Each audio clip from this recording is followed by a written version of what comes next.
Meninas fazendo ciência.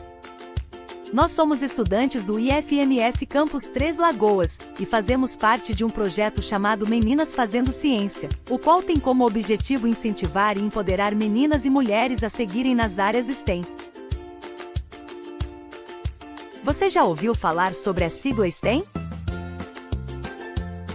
A sigla STEM representa as áreas de ciência, tecnologia, engenharia e matemática. A sigla STEM vem do inglês, pois Science, ciência, Technology, tecnologia, Engineering, engenharia, Mathematics, matemática. Desigualdade de gênero dentro e fora das áreas STEM. A desigualdade de gênero é um problema enraizado na sociedade, refletindo-se em diversas áreas, desde o acesso desigual à educação até a disparidade salarial no mercado de trabalho. As mulheres historicamente enfrentam obstáculos para serem reconhecidas nas áreas STEM, onde os homens predominavam e as conquistas das cientistas mulheres eram frequentemente ignoradas. Uma das ações do nosso projeto é divulgar mulheres cientistas com o intuito de incentivar a participação feminina nas áreas STEM por meio da representatividade. Assim, a seguir iremos apresentar 8 cientistas, 2 de cada área STEM. Ciência, Lise Meitner. Lise Meitner nasceu em 7 de novembro de 1878. Foi uma física austríaca conhecida por suas contribuições significativas para a descoberta da fissão nuclear. Ela provou que a divisão do átomo de urânio libera energia em nêutrons, desencadeando uma reação em cadeia. Em colaboração com Otto Hahn, Meitner desempenhou um papel fundamental na teoria da fissão nuclear, sendo responsável pela primeira explicação teórica do processo. Esta descoberta fundamental abriu caminho para o desenvolvimento da bomba atômica, mas Meitner, uma pacifista convicta, ficou horrorizada com as implicações destrutivas de sua descoberta. Apesar disso, após a descoberta, apenas Otto Hahn foi reconhecido com o Prêmio Nobel em 1944, enquanto Meitner não foi devidamente creditada. Meitner enfrentou obstáculos como o preconceito racial devido à sua origem judaica e discriminação de gênero por ser mulher. Mesmo assim, seu legado na ciência é inegável, e em sua homenagem, o elemento de número atômico 109 foi nomeado meitnério, MT. Dame Jane Maurice Goodall. Jane Goodall é uma figura icônica no mundo da primatologia, antropologia e conservação ambiental. Nascida em Londres em 1934, sua vida é uma jornada, marcada por notáveis feitos e desafios que a tornaram uma das vozes mais respeitadas na proteção dos animais e da natureza.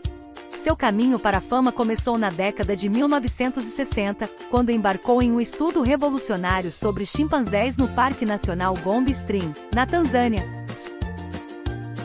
Suas descobertas desafiaram conceitos estabelecidos, revelando a complexidade emocional e social desses primatas. Jane mostrou ao mundo que os chimpanzés não eram apenas criaturas instintivas, mas seres com personalidades únicas, capazes de usar ferramentas e desenvolver laços sociais profundos. No entanto, sua jornada não foi fácil. Enfrentou obstáculos logísticos e críticas iniciais da comunidade científica, que questionava sua abordagem não convencional. Além disso, teve que lidar com desafios constantes para proteger os chimpanzés e seu habitat, enfrentando ameaças como caça ilegal e desmatamento. Apesar das dificuldades, Jane Goodall persistiu. Fundou o Instituto Jane Goodall, uma organização dedicada à pesquisa em primatas e à promoção da conservação ambiental e do bem-estar dos animais. Viajou pelo mundo dando palestras inspiradoras, escrevendo livros e educando as pessoas sobre a importância da proteção da natureza. Tecnologia. Grace Brewster Hopper. Grace Hopper nasceu em 9 de dezembro de 1906, foi uma cientista da computação norte-americana e contra-almirante da Marinha, primeiro posto permanente de oficial general, sendo imediatamente inferior a vice-almirante dos Estados Unidos. Foi a criadora das primeiras linguagens computacionais humanas Flomatic que possibilitou a interpretação computacional de comando em inglês no lugar de apenas números e símbolos. Grace Hopper descobriu um dos bugs mais famosos da história da computação em 1947. Enquanto trabalhava no Harvard Mark II, um dos primeiros computadores, um problema ocorreu, e após uma investigação minuciosa, Hopper e sua equipe descobriram que um inseto, bug, estava preso dentro do computador, causando um mau funcionamento. Eles removeram o inseto, e desde então, o termo bug é amplamente utilizado na computação para descrever qualquer erro ou defeito em um sistema. Em 1941, quando os Estados Unidos entraram oficialmente na Segunda Guerra Mundial, Hopper tentou se alistar na Marinha, mas foi rejeitada por ter 34 anos de idade, não ter estatura física suficiente, e por seu trabalho de professora, considerado valioso durante os esforços de guerra, os professores desempenharam um papel crucial. Eles ajudaram a manter viva a cultura, a história e os valores fundamentais. Além de seu trabalho técnico, Hopper também foi uma defensora da inclusão das mulheres na computação. Ela desafiou estereótipos de gênero e abriu caminho para muitas mulheres na área da tecnologia. Após sua aposentadoria da Marinha, ela continuou a trabalhar como consultora e palestrante, inspirando futuras gerações de cientistas da computação. Radia Joy Perman. Radia Perman é uma das figuras mais proeminentes no mundo da engenharia de redes de computadores. Nascida em 1951 em Portsmouth, Virgínia, sua vida é um exemplo de perseverança e inovação em um campo altamente técnico e desafiador. Seus grandes feitos incluem a criação do Spanning Tree Protocol, STP, um algoritmo fundamental que evita loops de dados em redes Ethernet, e o desenvolvimento do protocolo Trio, que melhorou significativamente a eficiência das redes Ethernet ao permitir caminhos alternativos para o tráfego de dados. Além disso, Radia Perman contribuiu para a segurança de redes com protocolos como Makesuri para distribuição de chaves em redes multicast e trabalhou em autenticação de redes. Seus livros influentes sobre redes e sua habilidade como palestrante renomada também são marcos importantes em sua carreira. No entanto, sua jornada não foi sem desafios. Ela enfrentou resistência inicial devido ao preconceito de gênero, teve que superar obstáculos técnicos e de implementação ao criar protocolos inovadores e enfrentou a competição e a pressão do ambiente profissional em constante evolução. Engenharia. Elisa Leonina Zanfirescu. Elisa Leonida Zanfirescu nasceu em novembro de 1887. Foi uma engenheira romena, uma das primeiras mulheres engenheiras do mundo. Depois de obter o cobiçado diploma, Elisa Leonida recusou uma oferta de emprego na BASF Alemanha desde e iniciou a sua carreira como assistente no recém-formado Instituto Geológico da Romênia. O trabalho no Instituto Geológico centrou-se na geologia. Zanfirescu passou de assistente a liderar 12 laboratórios e participar de estudos de campo na descoberta de novos recursos de carvão, xisto, gás natural, cromo, bauxita e cobre. Enquanto esteve no Instituto Geológico, assinou 85.000 boletins de análise, e ela publicou monografias incluindo contribuições para o estudo da bauxita na Romênia, 1931, e a química da cromita nas montanhas Orsova, 1939. Emily Warren-Roeblin. Emily Warren-Roeblin foi uma engenheira civil estadunidense, nascida em 23 de setembro de 1843, Cold Spring, Nova York, Estados Unidos. Emily Roeblin foi uma grande colaboradora em um dos maiores projetos de engenharia da história americana, a Ponte do Brooklyn. Quando seu marido ficou doente em 1872, Emily assumiu a supervisão diária da construção da ponte. Ela tinha estudado muitos tópicos de engenharia relativos à construção de ponte, incluindo matemática, resistência dos materiais e construção de cabo. Seu nome está incluso na placa dedicatória da ponte, reconhecendo seu papel na criação de uma das maiores realizações de engenharia da sua época. Emily verificava os materiais necessários e inspecionava o andamento da ponte diariamente. Depois de algum tempo passou a ser admirada e tomada a sério por todos os homens que durante praticamente 16 anos, construíram uma das mais complexas e belas pontes do mundo. Ao contrário do que se possa pensar, durante aqueles longos anos, Emily manteve-se num quase total anonimato. Apenas no dia da inauguração, o congressista Abraham S. Hewitt descreveu a nova ponte também como um monumento à mulher e à sua capacidade para estudos elevados, lamentando que estes lhe tivessem sido negados demasiado tempo. Fez-se justiça à inteligência e vontade indomável de uma mulher com um profundo sentido cívico, porque a ponte era um bem necessário a uma grande comunidade. Outras tarefas que Emily muitas vezes concluiu era manter todos os registros, responder às cartas de Washington, entregar mensagens e solicitações ao escritório da ponte, representando Washington em funções sociais. Uma das coisas que levou Emily Roeblin à fama resultou quando ela foi representar o marido em um encontro social, sendo a primeira mulher a dirigir a Sociedade Americana de Engenheiros Civis. Com os conhecimentos adquiridos, Emily Roeblin, considerada a primeira engenheira americana, projetou sozinha a mansão da família em Trenton, onde foi viver com a família. Feliz por ser agora uma mulher diferente, um dia disse ao filho que com o que aprenderá podia ser útil à sociedade, ter uma profissão e obter um salário sem depender, como era usualmente nas classes altas da época, do ordenado do marido. Depois da inauguração, Emily Roeblin apoiou a National Federation of Women's Clubs e multiplicaram-se os convites para aparecer em acontecimentos de maior importância, relacionados com o papel das mulheres na sociedade e a sua contribuição para a construção daquele, ainda jovem, país.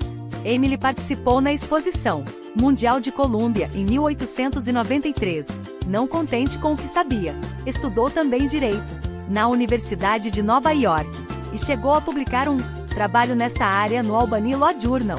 No dia 4 de julho, Festa Nacional dos Estados Unidos, a ponte é um dos lugares de grandes festejos onde se concentram milhares de pessoas. Emily Roeblin faleceu em 1903, e o seu nome ficou para sempre ligado à construção da mais emblemática ponte de Nova York.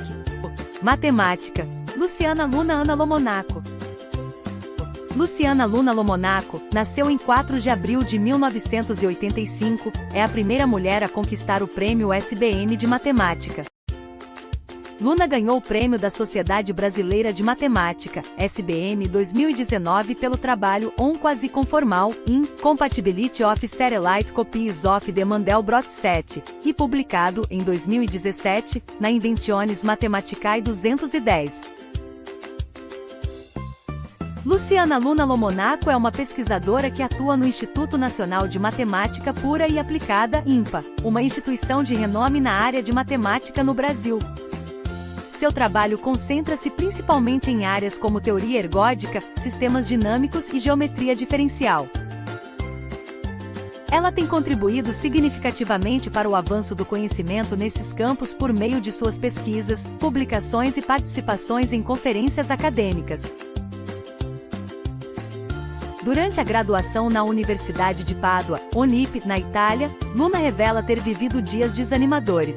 Chegava com questões filosóficas e encontrava matrizes integrais. Onde me meti? Diverte-se. Os professores queriam que a turma decorasse as coisas. Não era nada intuitivo e a universidade não foi aquilo que imaginava durante o primeiro ano. Em uma avaliação, questionei a nota final, queria saber se meus erros eram de conta para saber, ao menos, se o procedimento estava correto. Ouvi a seguinte frase: se a senhorita pretende se graduar em matemática, pelo menos as 4 operações fundamentais deve saber. Perto de desistir da carreira, Luna conseguiu uma bolsa Erasmus, pelo Programa de Cooperação Internacional financiado pela Comissão Europeia, para estudar na Espanha. Pensei que se conseguisse passar um tempo fora da Itália, faltaria menos para terminar a faculdade. Valeria mais a pena que começar uma outra graduação do zero. A pesquisadora foi para a Universidade de Barcelona, fez alguns períodos da graduação e acabou cursando o mestrado em matemática. Os professores lá começaram a responder às minhas perguntas, o que aumentou meu interesse. Mas mesmo assim não me via como matemática. Tanto que durante o mestrado, fiz vários cursos profissionalizantes para trabalhar em bancos ou no mercado financeiro. Catherine Coleman Goble Johnson. Catherine Coleman Goble Johnson nasceu em White Sulphur Springs, Virgínia Ocidental, Estados Unidos, em 26 de agosto de 1918. Katherine Johnson foi uma matemática e cientista negra norte-americana muito importante. Trabalhando para a NASA, ela foi essencial para a corrida espacial que levou o ser humano à Lua, com facilidade para os números, aos 18 anos, em 1937. Estava formada no curso de matemática e teve como professor W. Cieffelin Claytor, importante estudioso no assunto. Ela também foi selecionada para integrar um programa de estudos na Universidade da Virgínia Ocidental. Johnson entrou para a NASA e foi trabalhar na equipe chefiada por outra mulher negra de prestígio, Dorothy Vaughan. Ela trabalhou por 4 anos como computadora, analisando voos de aviões e fazendo cálculos matemáticos de extrema precisão. Nos primeiros anos como funcionária da NASA, Katherine e outras pessoas negras foram submetidas a um tratamento com base na segregação racial. Assim, eram obrigadas a trabalhar e comer em lugares diferentes, como, por exemplo, usar banheiros separados dos funcionários brancos. Em 2016 foi lançado o longa-metragem Hidden Figures, que no Brasil ganhou o nome de Estrelas Além do Tempo. A trama conta a trajetória de Katherine Johnson, Mary Jackson e Dorothy Vaughan, 3 mulheres negras que trabalharam para a NASA em uma época de segregação racial e em plena Guerra Fria. Obrigado por assistir. Criadoras: Evelyn Borges, Isabelle Siqueira. Orientadora: Bruna Silveira. Contato: bruna.pavlak@ifus.edu.br. Para saber mais sobre nosso projeto, siga nossa página do Instagram, @meninas.fazendo.ciência.